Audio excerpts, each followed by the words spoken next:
Hey everybody, we're here today to do Watercolor Gardens. This is such a fun project and there's hardly any supplies that you need. So let's get started.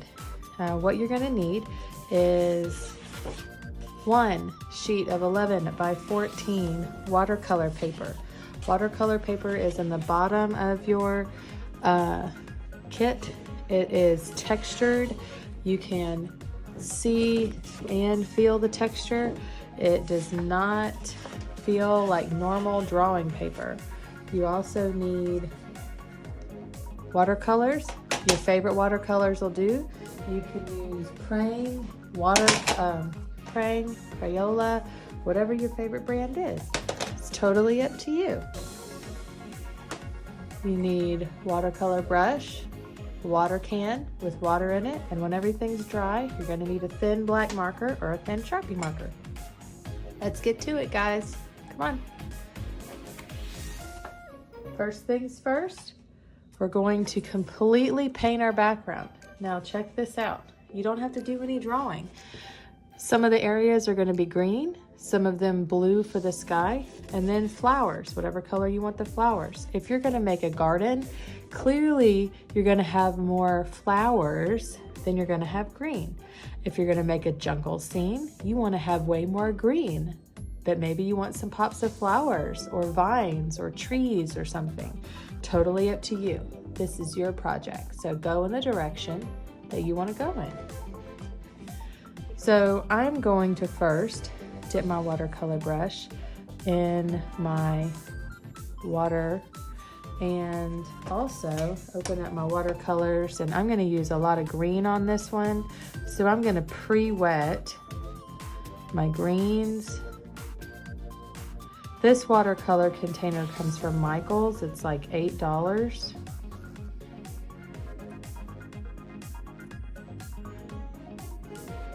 I am just putting water in all of the little cakes that I think I might want to use. The point is that these are going to be wet. Watercolor is activated by water. So dripping some water in the little cakes activates the watercolor, gets the juices flowing. It's like a little switch. Also, you can mix color in the back of your watercolor palette. So all of this is getting all mixed up, and I'm just gonna pre-wet parts of my watercolor paper. Now what this is doing is gonna allow me to do what's called a wet on wet technique. Now I'm just gonna wet part of it so you can see the difference and make the choice on your own. Watch what happens when I put paint on that side. Notice how it spreads, it bleeds. If I put paint on the other side with no water, it just sits there. What I love about this project is that it's really abstract. Look at that. The colors blend in and out of each other. It's totally awesome. And one of the ways that I feel like makes this happen best is, ooh, look at that deep color, is that wet on wet technique, which allows you to just pull that watercolor through your painting.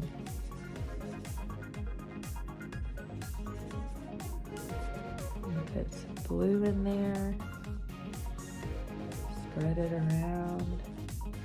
Now you don't want it a swimming pool. You don't want it so wet that it's just sitting.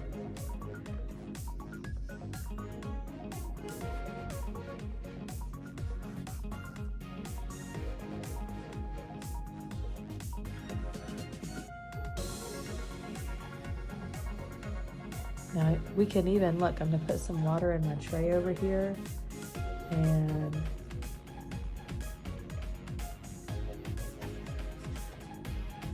I can mix some colors. Look at that. Isn't that neat? I'm not scraping my paper.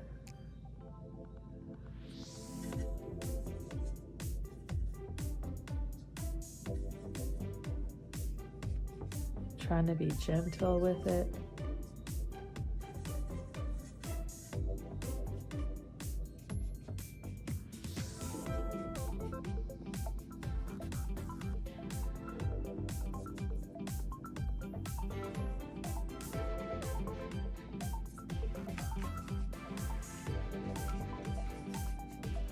Now, the more water you use, the lighter the colors are going to be. The more see-through, the less opaque.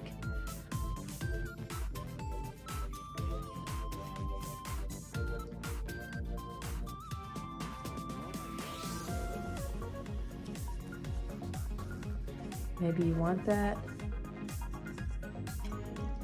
Maybe you don't.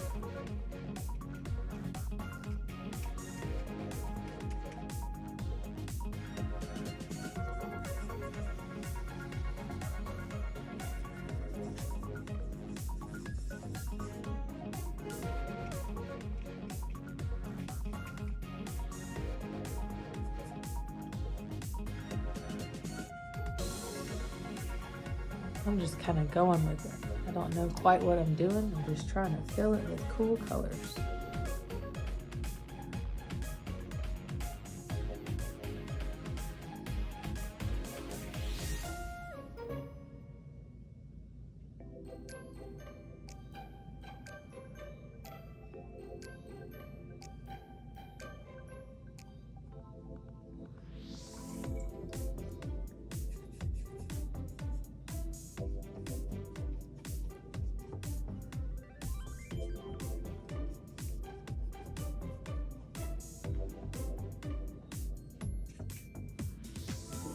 These are bright in the jungle. I'll make sure to get plenty of brightness in there.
You can leave some areas white if you'd like to. You don't have to.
Jungly in there.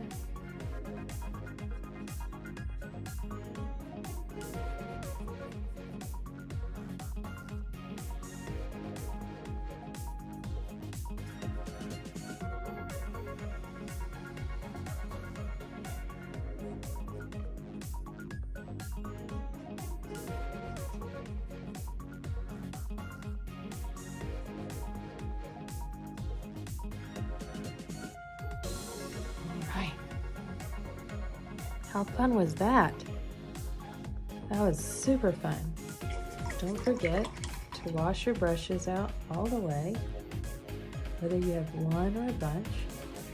Gotta take care of our supplies. And what I'm gonna be doing is washing my brush out in my water cup and then going to the sink and using some soap on it as well. Our next stage is to let this dry all the way, not just the paint. You got to make sure that the paper is 100% dry. Okay?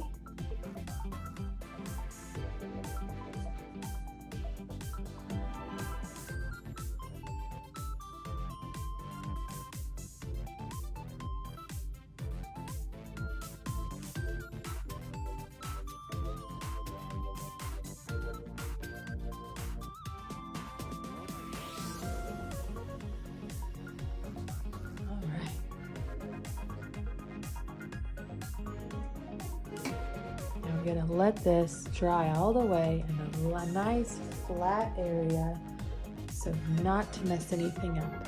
See you soon.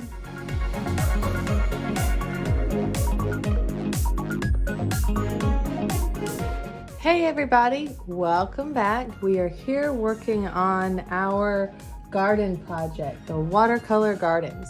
Before, we decided if you were going to make more of a garden scene or a jungle scene or whatever you wanted to paint, we did that on our watercolor paper background. And we've let that paper dry all the way through. It is no longer wet. No part of this paper is wet. And we're going to use the back of the card for this project to get ideas for how to draw out the rest of it. So you're going to use an ultra fine Sharpie that you should have at home, or just a thin black marker, your choice. Make sure it's a nice fresh one, and it's going to have good black lines. Okay. So some of these flowers or leaves are going to be in front of others. So this project is all about overlapping. So let's have some fun. I'm going to look on the cards that was included in this kit to get ideas for different leaves and flowers for this project. So let's get cracking. Let's see, what do I see that I like on the back? I love this funky teal flower that's on the card. I'm going to use it to make this one though. And we're just going to draw straight on top of our painting. Now, one thing's going to should be very visible from the get-go, is that I'm not trying, let me zoom in so you can see better. I'm not trying to fit my flowers, my designs perfectly into how the drawing or how the painting went out. This is an ish painting. That means that it's close. It's not perfect. Our drawing's not perfect. Or the painting's not perfect. And I am not trying to get my drawing to fit perfectly within the parameters of how it got painted. I am kind of drawing where it looks like there could be some flowers and there could be some leaves. This is a kind of drawing, okay? So relax. It's not supposed to be perfect.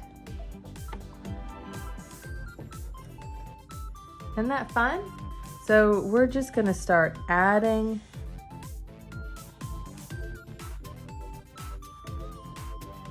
other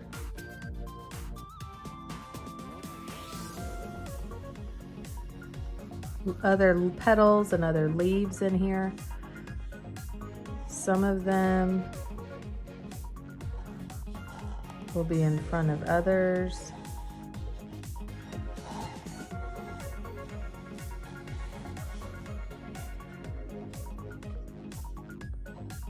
And this is all about overlapping. So you are gonna have to do some thinking, but it's not supposed to be perfect. And it'll look weird in the beginning, kind of like how this one looks weird. But the more we draw, the more stuff we put in, the cooler it's gonna turn out. So I'm gonna zoom back out, and this is the beginning. Look what happens at the end. Look at all of the awesome shapes. Now what's gonna be very important, we need very large shapes, with some detail. We need medium shapes. We need tiny shapes. We need shapes that look dark like shadows. And we need shapes where the lines are spread out and things look light, right? We need some areas with lots of detail and some areas with very little detail, okay? So this is all about variety, big, medium, small, light and dark, okay? So I'm gonna let you guys just have lots of fun drawing along.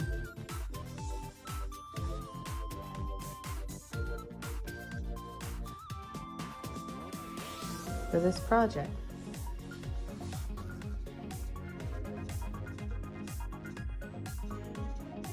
Again, I am pressing very lightly on my Sharpie marker. I'm not trying to dig into the paint. I'm just trying to draw very light. You actually could probably use a thin and a thick Sharpie marker for this project. I might go back in with some stems that are a little bit wider than that.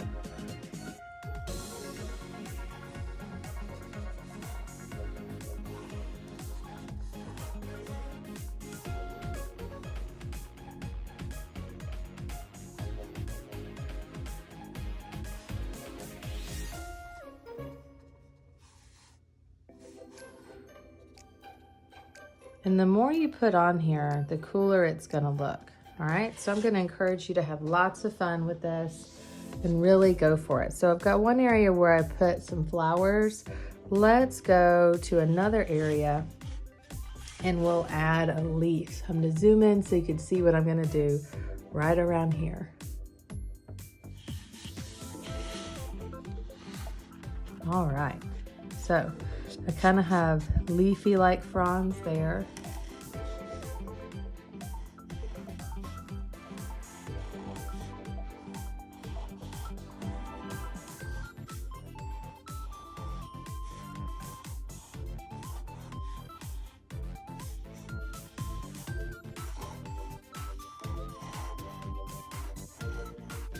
There we go, that's pretty fun. And this one has cool holes in it.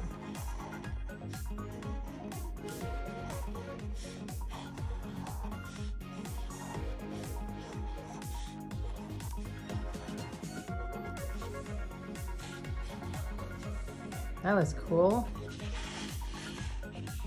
All right.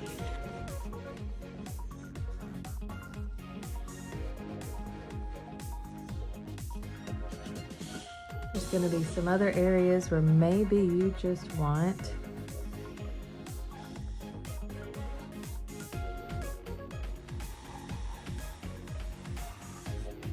some leafy areas, some spiky things coming out.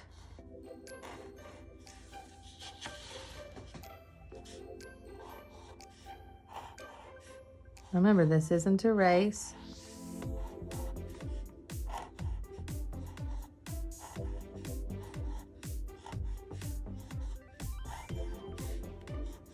This is all about drawing slow and getting something awesome done.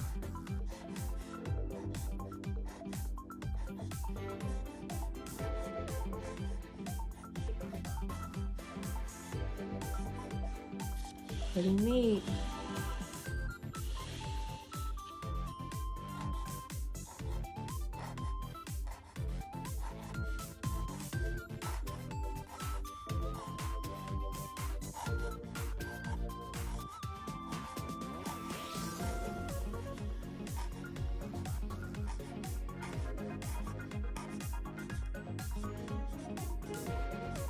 Very neat. All right, let's zoom out and see what it looks like. It's getting started. This is a project that is kind of fun to to start on and then go back, because sometimes it's hard to stay focused for a long time, because this could take an hour or so. And it can be, you can get distracted, and it's okay to get distracted. So if you need to set it down for a bit and come back later, that's totally fine. Don't be hard on yourself.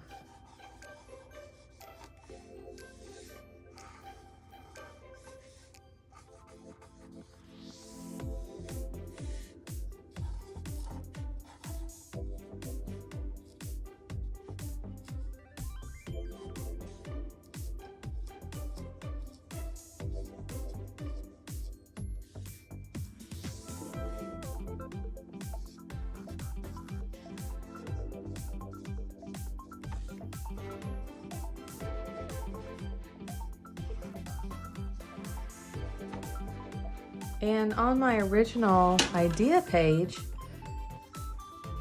you might like parts of one flower and the leaves of another. Like you might like the flower part of this, but not like the leaves. You can combine them any way you want. You're the designer for this project.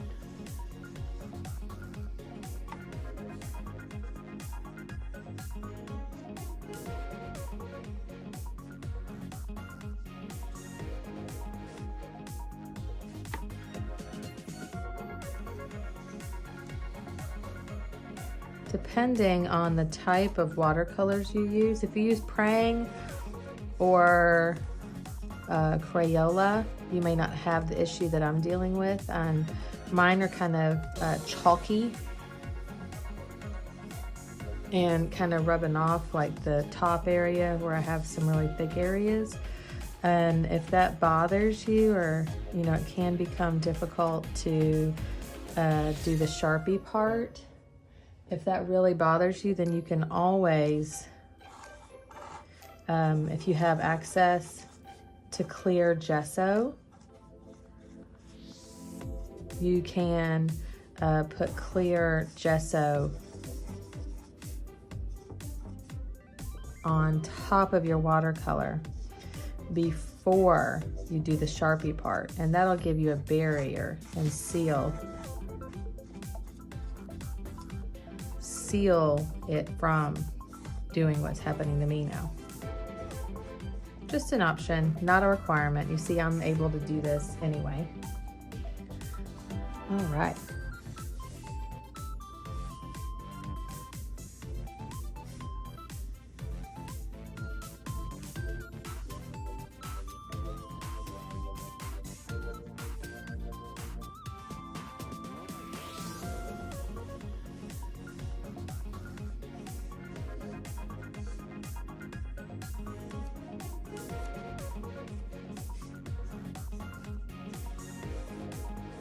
Don't forget about your stems.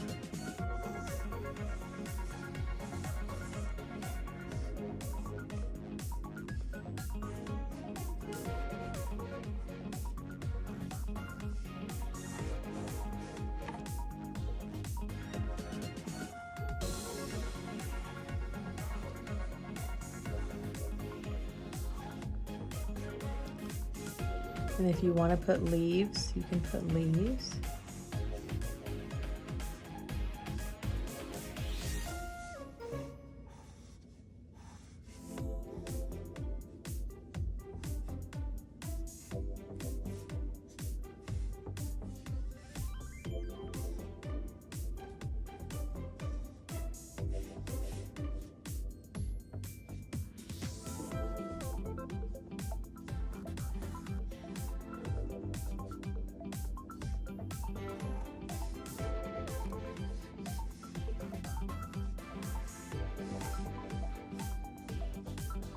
Super fun.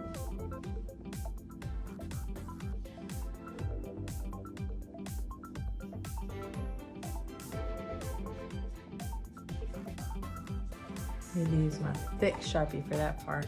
So I've got some flowers going. I'm just gonna flip over into, now that you see some flowers, some with overlapping, in the beginning of some leaves, I'm gonna stop the video and I'm going to turn it into time-lapse mode. So let's see where we can take this. See you in a minute.